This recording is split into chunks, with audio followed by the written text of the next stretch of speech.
दोस्तों, big boss 16 की contestant अर्चना गौतम उन सदस्यों में गिनी जाती हैं जो बहुत ज़्यादा कंट्रोवर्सीज का हिस्सा रहे। कोई अर्चना गौतम को इंटरटेनिंग बोलता है तो कोई इरिटेटर। अर्चना गौतम ने अपनी पहचान पहले एक्टिंग में बनाई, फिर पॉलिटिक्स में, लेकिन उनको सबसे ज़्यादा पहचान बिग बॉस 16 से मिली। तो दोस्तों, मैं आपको बता दूं कि अर्चना गौतम ने बिग बॉस 16 के घर में बहुत सारा कंटेंट दिया। वो हमेशा कॉमेडी ही करती थी और किसी से भी लड़ाई करती तो लड़ाई की कोई हद नहीं होती थी। वो सारी सीमाएं पार कर देती थी लड़ाई में भी। यहाँ तक कि उन्होंने जाने माने डायरेक्टर साजिद खान को भी नहीं छोड़ा, उनसे भी वो लड़ाई कर बैठी थी।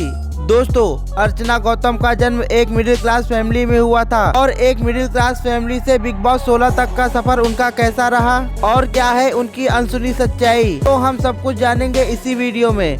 लेकिन उससे पहले अगर आपने चैनल को नहीं किया है सब्सक्राइब तो सब्सक्राइब कर दें, वीडियो को लाइक तथा शेयर कर दें और हाँ, बेल आइकन को प्रेस करना बिल्कुल भी मत भूलिएगा, जिससे कि आपको आने वाले वीडियो का नोटिफिकेशन सबसे पहले मिल सके। तो ज़्यादा देरी ना करते हुए शुरू करते हैं आज का वीडियो। दोस्तों, अर्चना गौतम का जन्म 1 सितंबर 1995 को मेरठ उत्तर प्रदेश के एक गांव में एक लोअर मिडिल क्लास फैमिली में हुआ था। अगर बात की जाए अर्चना गौतम के परिवार के बारे में, तो इनके परिवार में इनके मम्मी पापा और इनके 3 भाई हैं। अगर आप बिग बॉस को फॉलो करते हैं तो आपने अर्चना के एक भाई को देखा ही होगा जिसका नाम गुलशन था और उसे प्यार से सब गुल्लू बोलते हैं। तो दोस्तों, मैं आपको बता दूं कि अर्चना गौतम का भाई गुलशन सेम टू सेम अर्चना की कार्बन कॉपी है। वो भी काफ़ी अच्छा एंटरटेनर है, वो काफ़ी अच्छा एंटरटेन करता है लोगों को। अर्चना बचपन से ही फन लविंग, स्मार्ट और काफ़ी इंटेलिजेंट लड़की रही। अर्चना ने अपनी शुरुआती स्कूली पढ़ाई शांता स्मारक कन्या इंटर कॉलेज मेरठ से कंप्लीट की। उसके बाद उन्होंने IIMT यूनिवर्सिटी मेरठ से अपना ग्रेजुएशन कंप्लीट किया।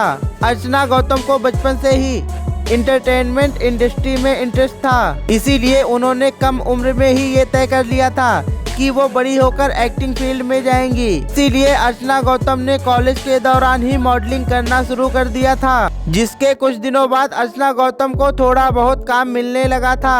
उन्होंने एडवर्टाइजमेंट और कुछ बड़े प्रोडक्ट के लिए भी काम किया।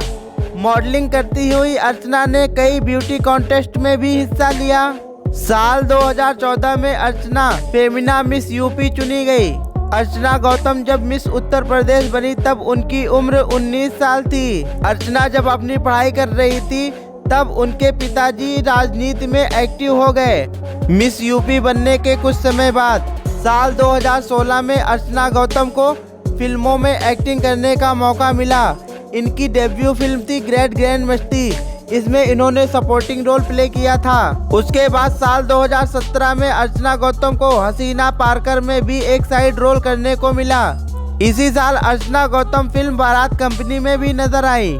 साल 2016 और 2017 में अर्चना बिकनी मॉडल के रूप में सामने आई। इसके बाद साल 2018 में वो मिस बिकनी इंडिया बनी और साल 2018 में अर्चना गौतम ने मिस कॉस्मो वर्ल्ड में इंडिया को रिप्रेजेंट किया। यहाँ पर अर्चना गौतम ने मोस्ट टैलेंटेड मॉडल का खिताब अपने नाम किया। साल 2019 में अर्चना गौतम का एक आइटम नंबर बहुत ज्यादा हिट हुआ, जो आइटम सॉन्ग बनारस मूवी का था। इसके अलावा अर्चना गौतम ने कुछ म्यूजिक वीडियोस में भी काम किया है, जिसमें उनका मिस यू और इन्ना सारा सॉन्ग बहुत ही ज्यादा फेमस हुआ। अर्चना गौतम ने हिंदी सिनेमा के अलावा तेलुगु सिनेमा में भी काम किया है। साल 2019 में अर्चना गौतम ने कांग्रेस पार्टी चुनकर अपना पॉलिटिकल करियर शुरू किया। उसके बाद साल 2022 के विधानसभा चुनाव में अर्चना को मेरठ की हस्तिनापुर सीट से चुनाव लड़ने का मौका मिला। इस साल अर्चना की पार्टी का नारा था, लड़की हूँ लड़ सकती हूँ। हालांकि अपने पहले ही इलेक्शन में अर्चना गौतम बुरी तरीके से हार गई। अर्चना ने बताया कि उन्होंने चुनाव अपना पॉलिटिकल करियर बनाने के लिए नहीं बल्कि समाज सेवा के लिए ज्वाइन किया था।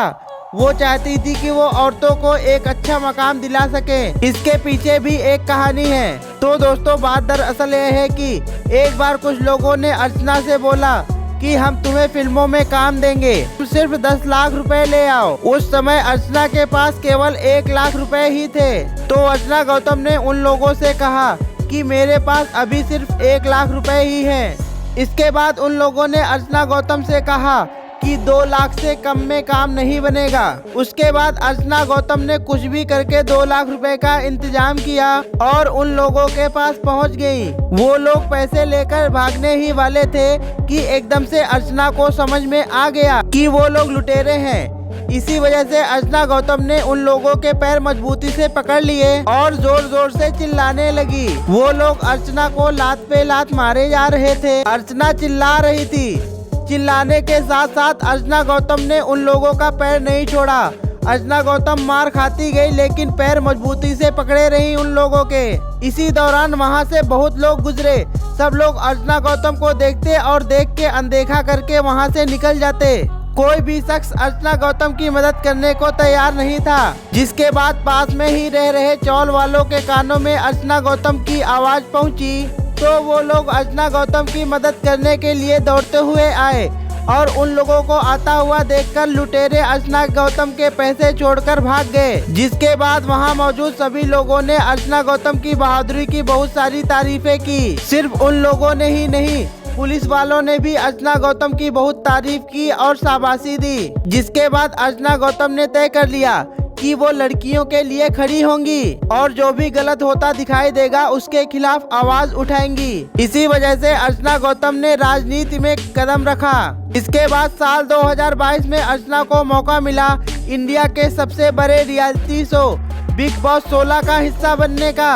बिग बॉस 16 के घर में अर्चना गौतम शुरू से ही स्ट्रॉन्ग कंटेस्टेंट रही। हालांकि एक बार उन्होंने शिव का गला पकड़ लिया था जिसकी वजह से उन्हें बिग बॉस हाउस से बाहर कर दिया गया था। जिसके बाद पब्लिक डिमांड और सलमान खान ने एक मौका दिया अर्चना गौतम को, जिसकी वजह से अर्चना गौतम की बिग बॉस 16 के घर में दोबारा एंट्री हो गई। इसके बाद अर्चना गौतम बिग बॉस 16 के घर में रही और बिग बॉस 16 में बहुत सारे कंटेंट दिए अर्चना गौतम ने। तो दोस्तों मैं आपको बता दूं कि बिग बॉस 16 के घर में कोई भी ऐसा सदस्य नहीं था जिसकी फाइट अर्चना गौतम से ना हुई हो। अर्चना के इस बिहेवियर के वजह से बहुत सारे लोगों ने अर्चना गौतम को पसंद नहीं किया। अर्चना गौतम का एक फेवरेट डायलॉग था, मारते मारते मोर बना दूंगी। अर्चना गौतम के इसी डायलॉग की वजह से बहुत लोग अर्चना गौतम के फैन बन गए, जिसकी वजह से वो बिग बॉस 16 के फाइनल तक पहुंची।